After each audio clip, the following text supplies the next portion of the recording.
This is Stan Tinsley speaking. Today I'm interviewing Colonel Robert May of 117 Collier Road in Powell, Tennessee, in regard to his experiences during World War II. Thank you.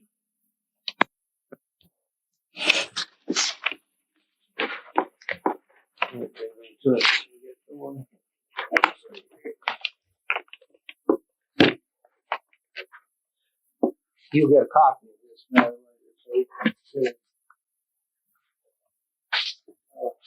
Colonel May, when did you join the service? I was commissioned in 1934 as second lieutenant of infantry from ROTC at the University of Tennessee. Okay, and what branch of service were you in? The infantry. How old were you? I was 21, I believe.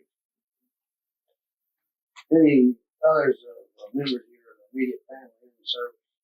Brothers or sisters? No, just brother-in-law, Fornash. Okay. Was he your brother-in-law? Yeah, I married my sister. I see.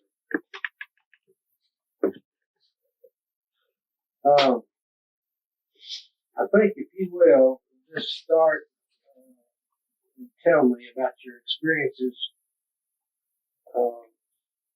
in the infantry on up till Well, now let me. You went overseas. Stop there. Let me. On your training and all that. I was commissioned in the infantry. Okay. And strangely enough, I've never served in an infantry assignment.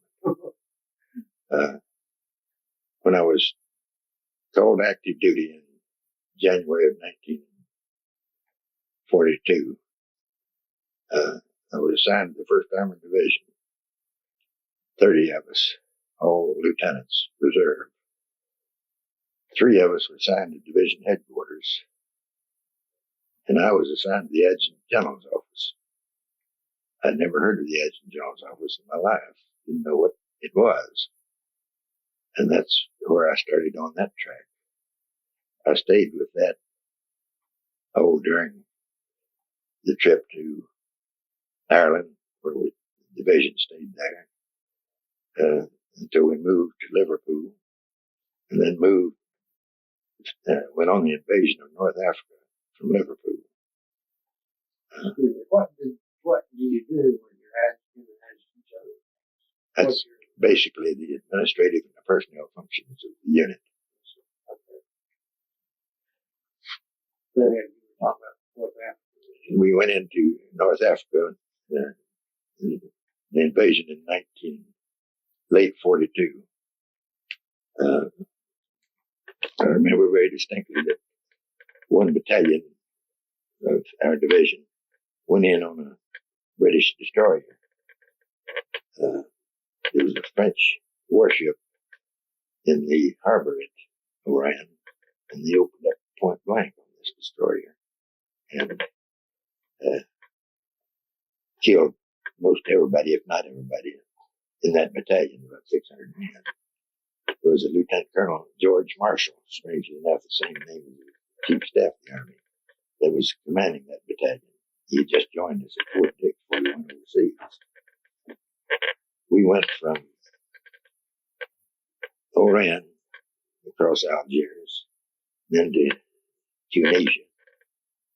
And we were at Kasserine Pass when this fellow Rommel came barreling across the desert, almost whipped us right there. We lost lots of men, lots of tanks, and so forth. Incidentally, back during those days, we had towed 37s, these little pop guns. The tanks had the guns in the sponsor in the tank, not in the turret. They had steel treads instead of the rubber treads which they have now. And I don't believe the turret would swing more than 90 degrees. That would have been 180. That had to swing. And then we ended up in Tunisia, Tunis, town of Tunis, in which we captured several thousand Germans, ran them off, a lot of them into the sea. Then we pulled back across the desert to the town of Rabat in Morocco. getting ready to go into Italy, invasion of Sicily and Italy. And that was when I then returned to the United States for a couple of months. Later returned in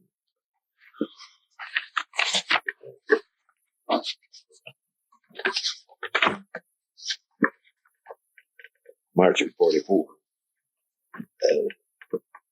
to Europe, or to England, and joined General Eisenhower's headquarters. I got a rest leave or something when you came back. a temporary assignment at Fort Knox. And I got there just at the time that the buzz bombs started. V1s and the V2s. Very interesting story about that. I was living with a British family right close to Bushy Park. That's where our headquarters was. Bushy Park was a suburb of London. And one day, this family I was living with, he was an air raid warden of some sort. And he came back telling the tale that they had an air raid and they shot down the plane. But they couldn't find the pilot. There wasn't any pilot to it. We had intelligence, and I knew, of course, couldn't tell him. This was a V2 that didn't have any pilot. It was very interesting. We stayed there and moved to southern southern England, to get prepared for the invasion across the channel. The headquarters part of the headquarters stayed back until they were well in England. Well in France. We moved across the channel and then moved to Paris. Our offices were in the stables of the Versailles Palace. That sounds like kind of crummy, but those stables were really fancy, I'll tell you. And as good an office as you could find any place. I guess what we had used as offices had been for the people who lived there and on horses. I had quite a few experiences there. One of the highlights was that my immediate superior was General Ray Barker, military general, who had gone to England in 1941 and had started planning Operation Overlord in 41 and 42. Sir Frederick Morgan was the senior British planner. The two of them were the staff of U.S. and British planned Operation Overlord. And then after the African campaign was over, General Eisenhower brought most of his staff from Africa back to London. And that's what formed the SHAEF staff, Supreme Headquarters, Allied Expeditionary Forces. General Eisenhower was the Supreme Commander. Lord Tedder was the Deputy Commander. And General Beadle Smith was his Chief of Staff. He's quite noteworthy,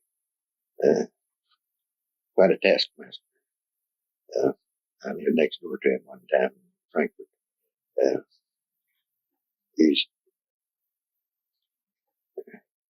He later was head of the Central Intelligence Agency and then was later ambassador to Russia before he retired, or after he retired, rather. Great friend of Ike's. He was an infantry also. When we were in France, it was the job of my general, who I was executive to, General Barker, to draft the surrender documents. And I assisted in doing that, had them in my hand. And they were signed in the little town of Reims, where the surrender took place. And I've often been sorry that we didn't have reproductive facilities, because for a couple of days one day I had the surrender document, signed surrender documents in my hand. And they would have been a wonderful moment to have. But I didn't have. The British staff, the chief staff was integrated staff. A little sidelight, we did have some French too. De Gaulle he was a military man, later president of France. When we went into France, he was insisting on certain things, which didn't have much power in the way of military strength. But they bowed to his wishes. As a matter of fact, when we took Paris, I think they pulled back to some extent to let him and some of his forces go in, maybe first, something like that. We had a lot of conflicts over there among ourselves and the British. We had what they call a communication zone. General John C.H. Lee was commander of the communication zone. He was a 3-star general. That was under Ike, but also under General Summerall in Washington, who was the head of the Army Service Forces. And General Lee took all of his people into Paris when the town was liberated. And Ike didn't want him in Paris. He told him to move. And he didn't move. I remember a telegram that General Beadle Smith said, sent to John C.H. Lee, says, when General Eisenhower issues an order, he expects it to be obeyed. But he never did move. He stayed in Paris. And, Surprised he got away with that. Yeah, I am too. Well, it was, we had a difficulty back then too. They handled the nuts and bolts of the personnel and the replacements. And it became apparent that they were draining off combat replacements for their service forces back in Paris and other places, breaking them up and getting some of the cream. So there's quite a row about that. And why did General Eisenhower want this guy out of Paris? Well, there's a lot of other places that could operate just as well. Paris was a den of iniquity and a flesh pot. I guess that was the reason. And we didn't stay in there long, the chief headquarters.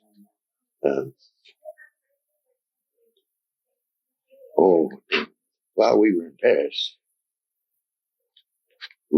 this is just a sideline, we had in our headquarters a Russian liaison. And we had a Russian major general by the name of Dragoon. And we'd overrun some Russian prisoners of war and so we had liberated them and had them in a compound someplace. And some of them were giving us an awful lot of trouble.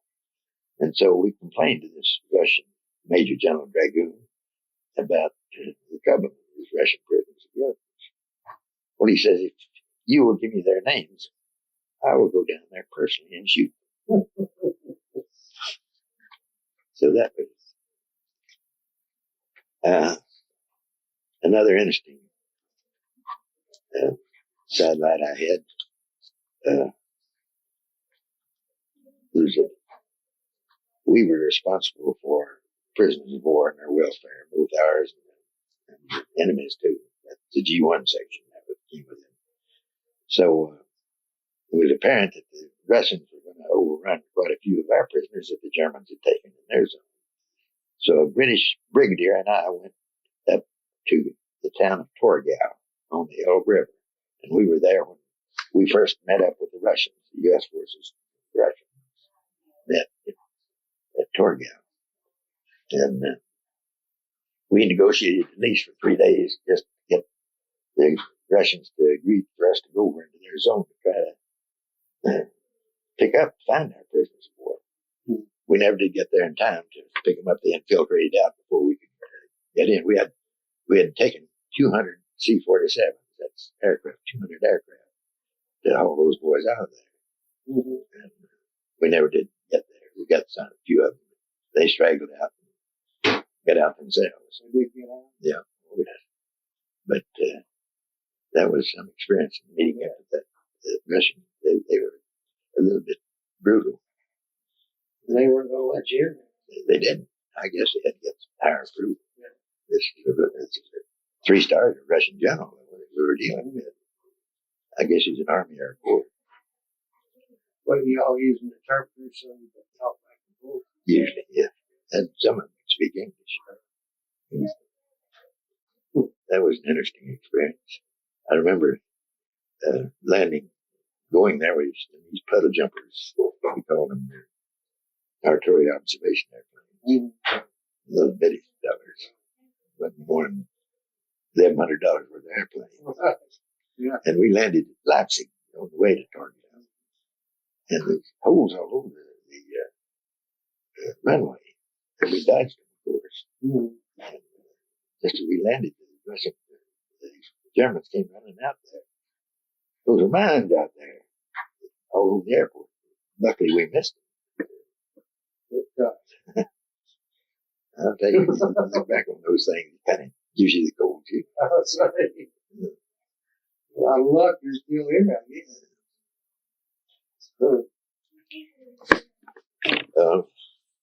Well, what next? Just continue on with your service. Well, after SHAFE was over, I came back with General Powell, he commanded the 26th Division during the war. He's in his Third Army history. General Eisenhower made him his personnel G1 in SHAFE. So I was in SHAFE, so that's when I first met General Powell. And he put me in a little office off the side to handle the redeployment of general officers going to the Far East. The war went over there. And that's the way I got started in that general officer business. General Powell came back to Washington and Pentagon and brought me back and gave me a similar job in Washington. When one of my first jobs, in addition to this reduction of the generals, was to figure out how many generals we'd have in the post-war Army. And General Powell told me to figure out close to 500. I had cases of wrapping paper and took it to my apartment out in Farrington and worked on it for days and days. And, I wasn't getting any place. I was a green one. I was a Marines, Lieutenant Colonel.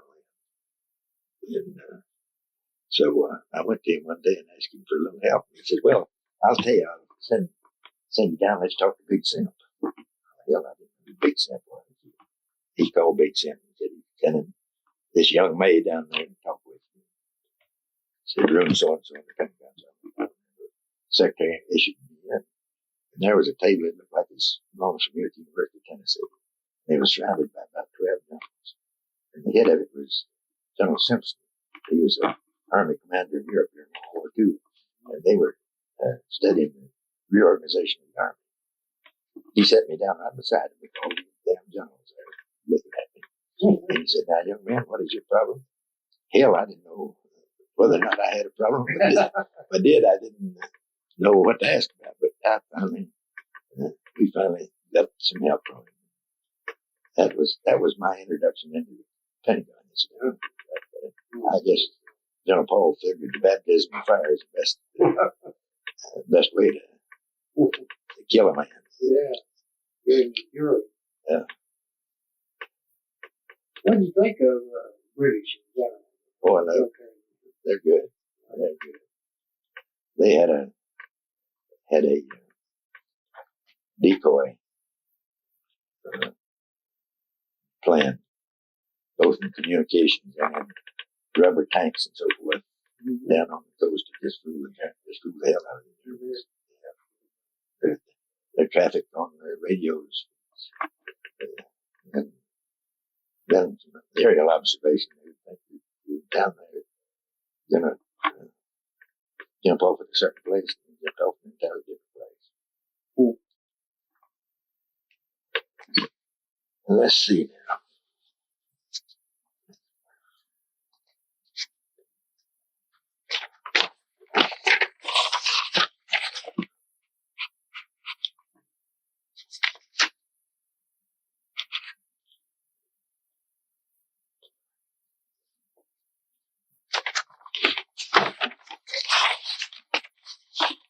When we were in Ireland, Ireland in 1942, we were billeted in a castle, Castle Wellington, and it was not too far from Belfast. We were there for, I guess, 4 or 5 months. We trained up and down those hills. It was awful running every morning before breakfast. But I met my first member of the Irish Republican Army there. Well, really? Yeah, they were in existence then. How they behaved during World War II? Well, you didn't hear of them. Yeah.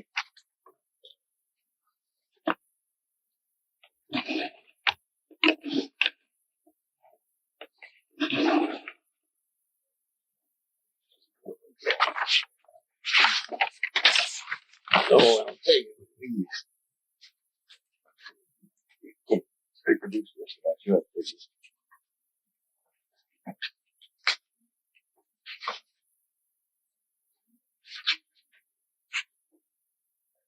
When we were in Paris, we lived in the home of Dr. Francois Debar. He was owned a pharmaceutical firm. Mm-hmm. He had this great big house out at St. Cloud, and had a wall around it. Had 3 staff of maids in the house. Had a gardener, and a little house at the gate with a gatekeeper. And that's where I lived with this John Barker while we were in Paris. Well, that wasn't hard to take, was it? As living like you'd like to become accustomed. No boy.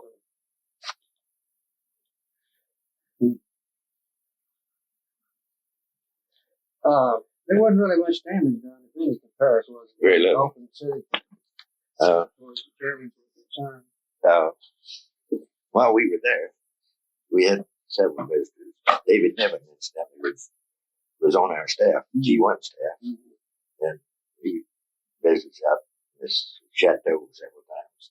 And that's where Glenn Miller came over and stayed with us. So I think it's about a week before he flew over there and was lost. I talked to a pilot that served both in the ETO and then was transferred over to South to the Pacific. And I asked him how to do prepared. He said, they don't prepare. He said, when it comes to killing people, those Germans know how to do it. Said the Japs don't have. Said they weren't nearly as efficient in their fighters or any aircraft or anything. He said those guys will kill you in a hurry. And I guess that's pretty much their way of thinking. It was back then. Now, when I was, let me see, I'm trying to hear. When I was in Panama, I was deeply involved in negotiations with the Republic of Panama.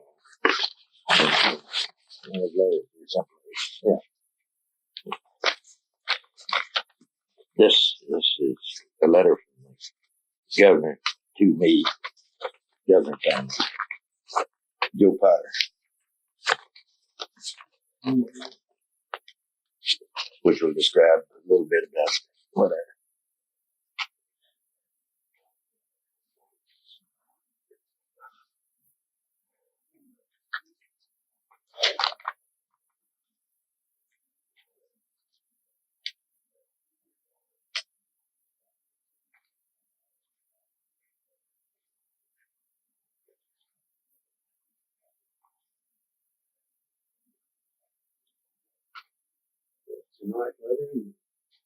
We made several trips to Washington. We were working on trying to establish a single wage scale for the Panamanians in the United States citizens down there. And, I worked with the governor and his staff and the ambassador and his staff. We made several trips with the ambassador back to Washington.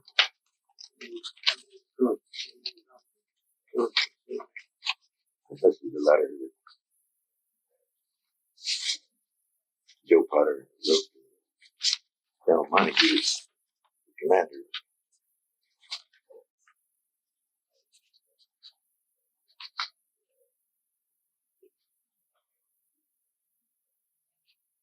How long were you in Panama? 4 years. What years were you there? 53 to 57. Incidentally, when I first went there, the St. Karen was Lieutenant General William K. Harris Jr. Incidentally, he was an ordained Baptist minister. He's the one that conducted and signed the Panama John talks in Korea. And just after he signed those, he came to Panama. So became a very close friend of mine. Had several letters from him. He's since died. We used to go deep sea fishing. That was playground down Panama. We did work, but we played too. This General Lacey, I remember, I mentioned he was a cousin of mine, and he was a Panama John. What's his name? Lacey, Lacey. I got some pictures of him one day. I believe he came there just short. It was one star. Yeah, at that time. One star. I think he came there as chief of staff to the Air Force commander down there. He picked up some sort of bug over there that he never really got over. Yeah, right. I don't think they know his name was in Korea. So General Harrison was quite a character. He didn't drink, didn't smoke. Typical Baptist. We go out on the deep sea fishing. We had a 65-foot Chris craft, which we used for fishing. And he'd get up right in the morning. He wouldn't wear glasses. He said he could exercise his eyes, and he kept the muscles strong enough. He wouldn't have to wear glasses. He'd get up and do these funny eye exercises in daylight. No, he was a best. I dearly loved him. He was one of the best. Well, I bet the fishing was good down there. He caught he's over 300 pound black marlin. I never did hook once, but he did. And he fought that thing for the better part of 4 hours. Wouldn't let anybody touch him. We had chairs in the back of the boat with harness. Right. Whole thing. It almost got him. He was in his 60s then. Well, that's a tough fight. It got him, but he fought him and got him in. Well, let's see. I was down there in Panama when they assassinated one of Panama's presidents. Was that right? That was Governor Ramon. Yeah. The rumor was that Mrs. Ramon was involved in his assassination as his wife. She was the owner of all the party houses down there. The night before he was assassinated, there was a little club. I was at Quarry Heights. There was a little club just down the hill. We had some sort of little party, and I was sitting down there at the bar talking to somebody sitting at the bar. Here came old Ramon and sat down next to me. Well, if you're in Panama, you don't associate with those people too closely too long. So I moved away and saved territory. Luckily, they didn't try to kill him that night. They got him later. You all didn't socialize with them very much. Oh, yes. Yeah, with the senior ones. But, it was just, everybody had an embassy down there. Everybody had an ambassador in the embassy. Yeah. And the senior was the papal nuncio. He was the senior ambassador to the Vatican. And they all had to have cocktail parties once in a while. And they invite the senior military. And the senior military, the 3-star John get tired of going. He'd tell the 2-star to go, and he'd get tired of going. On down the line. I don't know, could wore myself out. Parties, because they're all the same. You know, I was thinking the other night, doing this, some of the younger guys,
he leads the Halsey staff.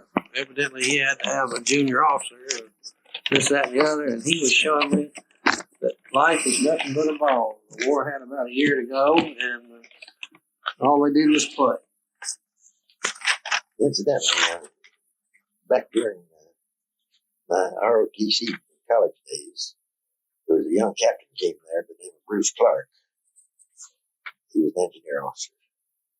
And he came away, I remember, signed the PM, assistant PMS. He had the shiniest boots and these high peg breeches. He was a sharp dude. He became one of my closest friends, and he ended up 4 stars commanding the European theater. Mm-hmm. I remember there was a Sergeant Sullivan, an old man, regular Army sergeant, assigned to the ROTC teaching detachment. And a Sergeant Johnson, he was the first sergeant, the meanest son of a bitch I've ever known. Oh, he was mean. But Sergeant Sullivan was, there was 3 of us trying to get out of the building. There's Bill Weigel, the one of the Weigel boys. Yeah, I know Bill. They all, he did. Todd Hanley, Yeah. and myself were buglers. So we were, and this old Sergeant Sullivan was our instructor. So I understand Todd is pretty sick now. I've heard that. I haven't seen him in years and years and years. I didn't even know his name was Gustav. Yeah, he was chief up at Miller's for a long time. Yeah. But we were buglers. This old Sergeant Sullivan was a great big old fat. I guess he was in his 60s at that time. Oh, and in this CMTC camp that I went to in 1930, there was I met a Sergeant Napier, and I will forget it. He had a crooked nose. And they took us in down there, took all our civilian clothes, and we put us in this great big building. Took every one of our clothes, we just naked as a jaybird, and issued us our uniforms. Put them in a knapsack. They told us to go to a certain campsite. And when I got that campsite, the old Sergeant Napier, I hadn't arrived. I just arrived at my tent. He says, "You haven't made your bunk. You're on KP." That was his way of selecting people for KP. He had to have some KP, so Yeah. he selected them that way. Son of a bitch. Then when I was a second lieutenant in 1945, went to the CC camp at Mandeville. I had to go to Fort Oglethorpe to, that was the headquarters of our CC camps. I went down there, and it was Private Napier. He'd been busted. And he was chasing prisoners. Well, I waited until Private Napier got off duty. I said, "You don't remember me, do you?" I was a second lieutenant then. The second lieutenant's the lowest form of life, anyway, to begin with. But I said, and I told him what he did to me. Did you ever hear this Colonel Moore over here at Knoxville High School, over the ROTC unit over there? No. Oh, he's the biggest one I ever ran into. See, he was Major Moore. It wasn't Colonel, it was Major Moore. Right. Well, he probably wasn't even in the Army when I retired. I was retired for 21 years. I retired in 68. Well, let's see. I was over there in 30. Oh, you mean back? Yeah, back a long time ago. 38, 37, 38. Oh, we had ROTC in high school. Yeah. Oh, they had some good units, man. They were very competitive. I remember what was the principal's name? Knoxville High School at that time. Evans. Yeah. Evans. Yeah. And he had a son. Right. Get that boy. His son was the same name as his father. Right. It's so unusual, and it's almost forgotten. Give me a little history back on this CCC thing, even though it's not. Well, it was established by Roosevelt. Yeah. In 19, I guess, right after he came in. It was to give people jobs. Right. And they established camps all over the United States. And in the TVA area, they were mostly all forestry camps. And the Smoky Mountain too. And there was about 200 to 220 in each camp. And they had 2 Army officers and a doctor. And I don't remember what they called him. He was sort of a special service man, entertainment advisor, or whatever you call it. That was one staff, and then the Forest Service had a superintendent at the camp. Several people that supervised the crews as they went out to work. All of the crews in the camp I was in cut the trees in Norris Reservoir before it was impounded. They cleared the reservoir. But they built, up in the Smokies to Clankman Dome that way. This road goes around under the tunnel. That they built those tunnels there with that rock work. And there's a lot of retaining walls all the way up through there. CC's built the majority of those. But they were put in there to give them jobs, and tell me how much they $21 a month. And they wore military tie. Yeah. They got $5. That's in the camp. The rest of it went home. We had a canteen in one of PX's. We call them canteens back then. Yeah. And sold various items. They could get canteen checks, which was chips to buy stuff based on what pay you might get. And of course, the senior leaders would give some of the poor boys $1 for a $2 canteen check. Give them $1. So we make money that way.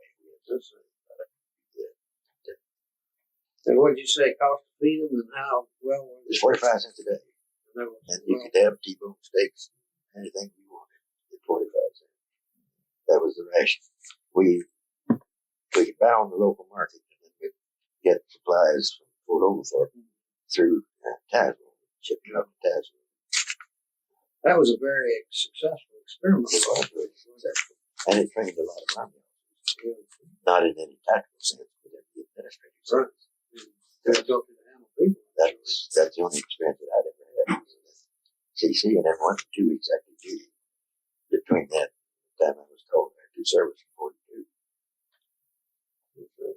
Incidentally, there was I remember another officer in this ROTC unit. There was a Captain Head, HEAD, and I wondered if there was any kin to the coach over there. He might be. He's a local girl from up here in Seville. He could have retired. Yeah, that was probably been her grandfather. Could have been.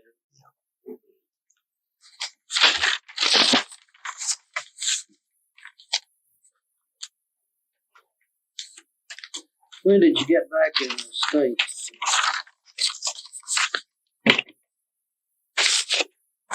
Remember, I have to be exact. Oh, I know that. I've got it. You got it. Yeah. It was November of 45. Incidentally, I got married 50 years ago. It was 22nd of this month. Did you? And I was called out to duty then. It's 24th of January. Then immediately went overseas. That's January 42 and got back in 45. Congratulations. So, That's a long time. that's a way to have a happy marriage, marrying and leave.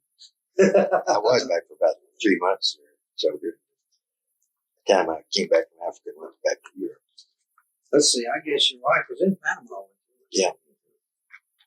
That's the only foreign service he's been with. Oh. Yes, sir. I had very few country boys as dumb as I was, as inexperienced as I was so lucky to get to be associated with the people at General Eisenhower. Yeah. And Churchill used to come to our headquarters quite frequently. Montgomery, and I knew General Matt Ridgway quite well. And all those senior officers, well, they all, we dealt with them because I was handling the assignment of all generals. Mm-hmm. They were interested. Well, I guess you were pretty sophisticated by that time. No, it wasn't. I never did get more confused as it went on. The interesting thing, there was a General John Dahlquist, who was commanding a division in Austria, I believe it was, and he shook hands with Hermann Goering when they captured him. Is that right?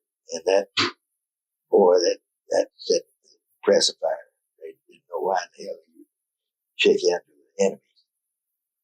So on this merit list that I told you about, he ended up quite a ways down. He was a major general, 2-star at this time. Mm-hmm. And then during the pre-war or post-war, he went back to 1-star.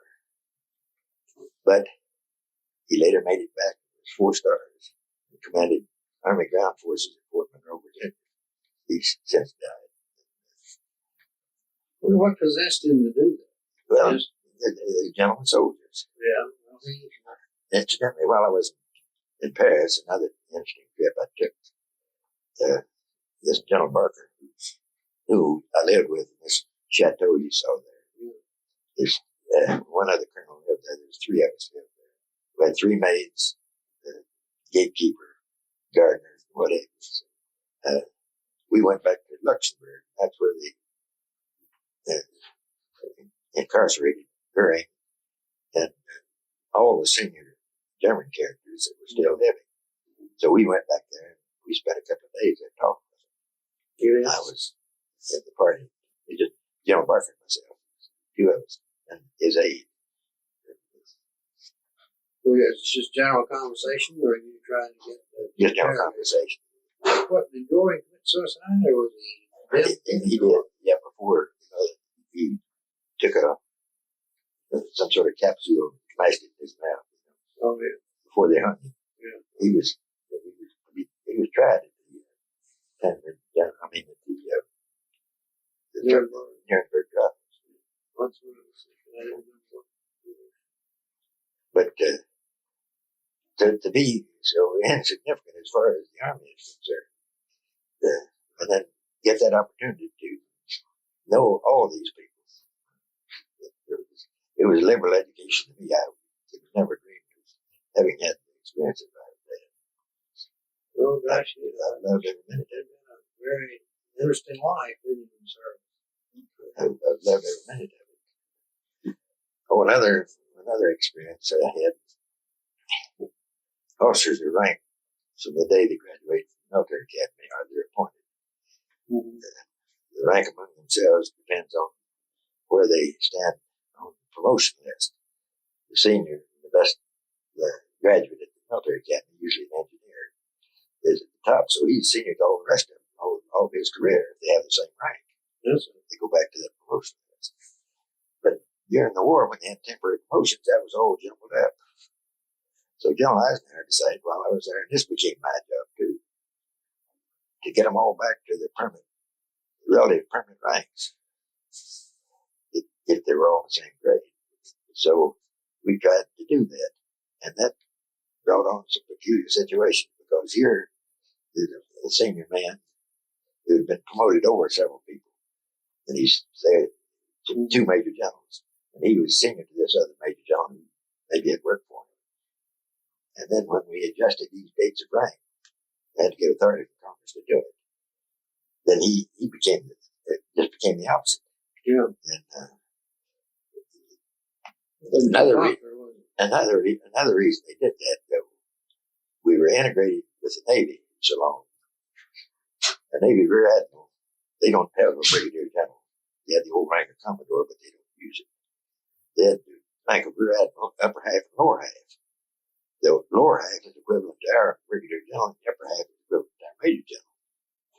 But this Rear Admiral of the lower half would keep rank the date of appointment when he went up to the upper half. So invariably, Navy officers would outrank the Army officers in the second. So that was an attempt to correct this. Back during that time, the National Defense Act, I forgot when it was promulgated, probably in the 20s. The Army was only allowed 21 permanent major generals.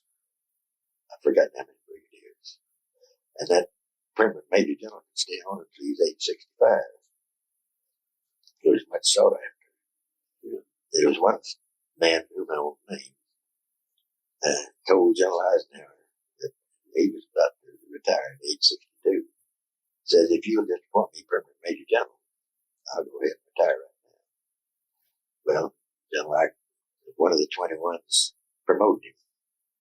And the old gent decided not to retire then. I've never seen a madder man in my life. Ike had a terrible temper. He had a fiery temper. He did. Yeah. I bet he was hot. And then another interesting experience I had, not related to Army activity, but when John Bradley was chief of staff, when he was a second lieutenant at Fort Benning, he was a class of 15 military cadets. They had started a poker game down there. And from 15 on, whenever a bunch of them got together, they played poker. So when John Bradley was chief of staff, I got invited to join that poker game one winter. Played over at his quarters in Fort Myers, somebody else's house. He was a cage poker. He played no limit poker and then settle up for a tent. Yeah. I remember one time we were playing, and it was obvious that we were playing stud poker. It was obvious that I had a pair of jacks back. He had a pair of queens. And for some reason, I got stubborn. And he kept betting the hell out of me, and I wouldn't turn. Finally, on the last card, I hit the third jack. Beat his two queens. He said, young man, you will never be worth a damn in this man's army as long as you don't use any better judgment than that. I raked his eye. I says, thank you, sir. Thank you, sir. He was a wonderful fellow. I'll tell you, that can be a big game, though, even playing back on Yeah, it was a good big game. A lot of money changed hands in that. They played what they call Mississippi poker, and that plays off the 20th. Yeah. But it can get up there pretty good. Yeah, that can be. Of course, it wouldn't be so bad if they get playing anything wild.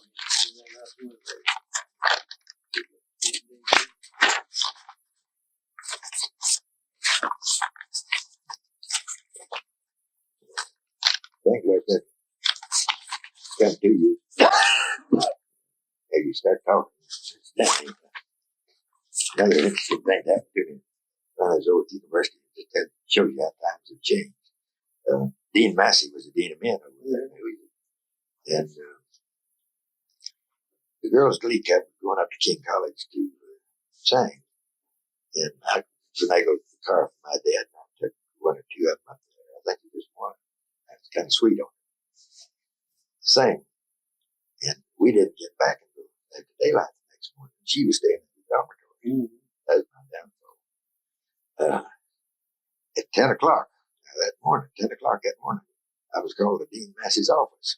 The matron had reported that, who the boy was, and boy did I get it. I bet. I remember I don't remember the girl's name, unfortunately. I wouldn't tell you it was him. But I think he suspended me for 2 days or something like that. Back then, we had chapel every day. And you were assigned the seat number. The chapel was in there. And first started down Jefferson Hall. It was down there in the old frame building down next to Common Avenue. And then they finally built that new memorial stadium there, or whatever you call it. But they go by and take your numbers if you weren't filling that seat. I've forgotten how many absences you'd have, but you could have more than one or two. My wife she would stay at the Tyson house over there. This was before I left, where she got trouble.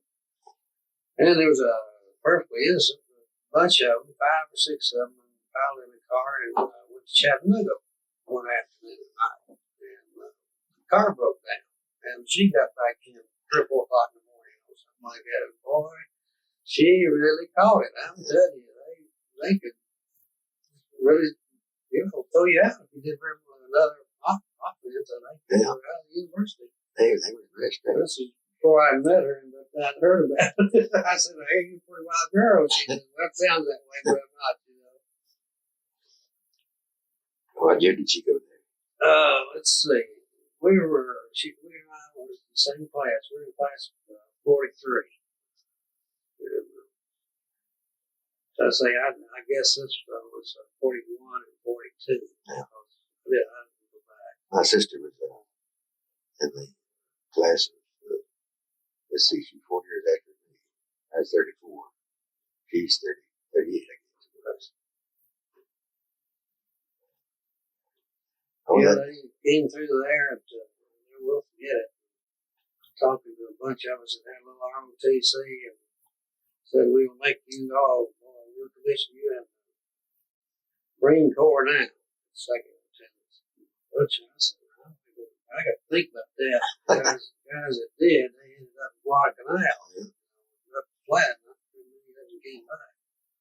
Well, I'll tell you, there's 30, I told you there's 30 of us lieutenants.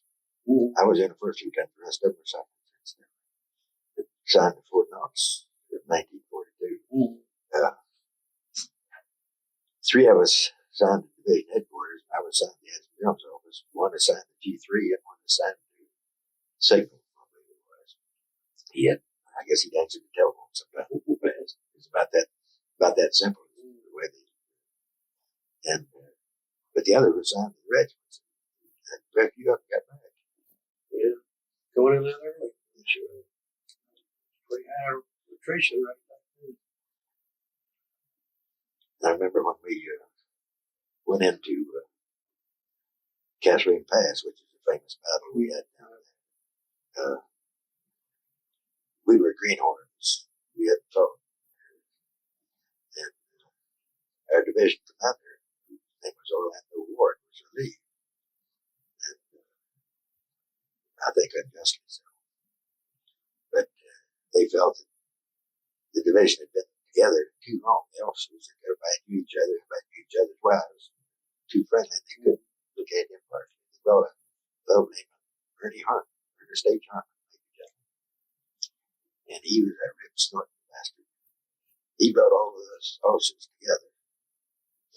Right in a swale where we could have been bombed. And he said, "All right. Said, most of you bastards have been too long already." That was his introduction. He went from there. But we had these tanks that we had then were riveted tanks, not welded. Yeah. And one of these armor-piercing shells would hit that tank, and it just form a great big red spot, and those rivets fly inside that tank just like that. Kill several of them like that. But they had us outgunned. They had this 88 millimeter famous German gun. Yeah, I've heard of that thing. And I remember we had a little old Code 37 over at the university, ROTC, little video gun, 37 millimeter, and it did the pop gun. And we had some of those. We had 3 artillery battalions in the division. The division had an infantry regiment, 2 armored regiments, and 3 artillery battalions, reconnaissance battalion, signal company, about 20,000. Well, which was the first battle? The one we lost. Oh, that was it. The one we lost. Yeah. We didn't lose it, but we didn't win it. Yeah. We pulled back. It was Catherine Pass. That's what I was saying. Yeah. And the general was relieved, and this fellow you were talking about, Harmon came in there, and the state Harmon. Then you won from then on. Yeah. But what happened to us that Obama just got his line of communication too long. He couldn't support it. We ran from him and he couldn't catch us. Some and substance. But that place was flat down there in Sandias. And I thought it would be deserts. I've always thought of Africa as a desert country and hotter than hell. Boy, it was cold in the winter. We were down there in November, cold as whiz. We were north of the Atlas Mountains. Atlas Mountains runs right across North Africa. From there to the Mediterranean shores. It's pretty cold. I remember when I was flying over India, flying over that thing, North Africa, you could see those tank tracks. And those burned out tanks below us, you know, all those swirls back and forth where those battles have been, and then all the stuff that was laying there that had been shot up, blown up. Just, I guess it's there yet. Incidentally, when I was at Fort Meade, there was a Lieutenant General Brooks commanding Edward H. Brooks. He was an artillery and armored, basically armored. And we took a trip. One of our units from Fort Campbell, we had Fort Meade commanded all of that area, including Fort Campbell. Had a winter exercise in Alaska. So I went with John Brooks and a fellow named Palmer, Charlie Dog Palmer, another general, and an aide. The four of us flew up in a converted B-17. Did you ever see one of those converted B-17? Well, they don't seat 4 people. B-17 were in the bomb bay. It was converted.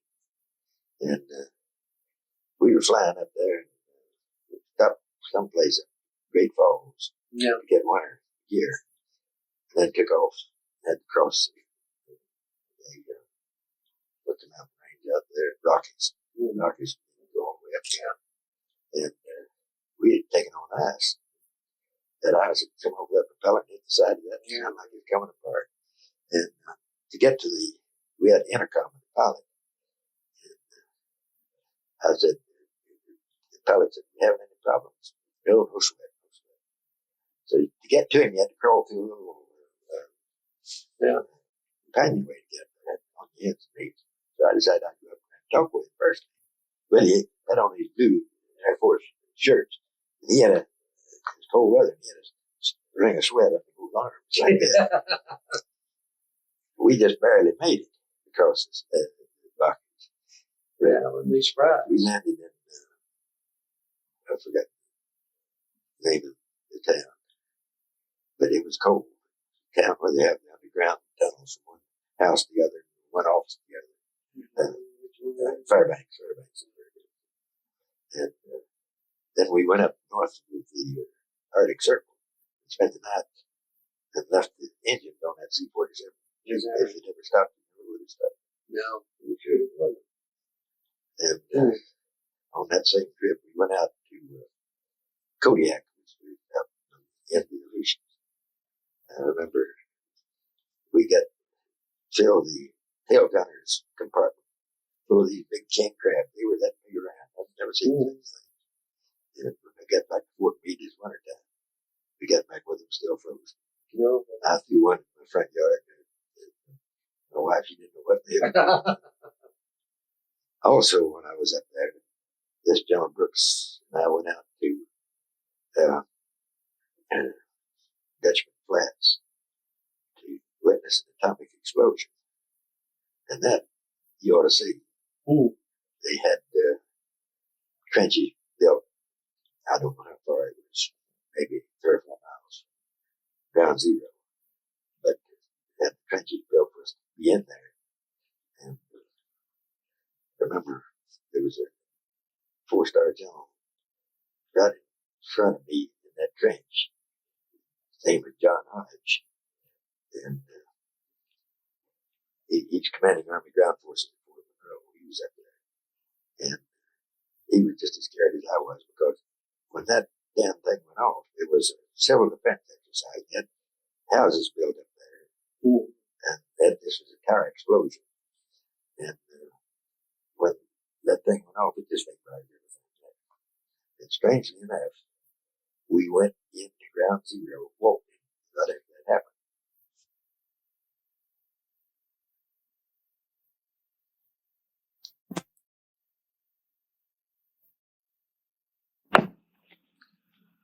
This is Stan Tinsley speaking. Stan Tinsley speaking. Stan Tinsley speaking. Stan Tinsley speaking. Stan Tinsley speaking. Stan Tinsley speaking. Stan Tinsley speaking. Stan Tinsley speaking. Stan Tinsley speaking. Stan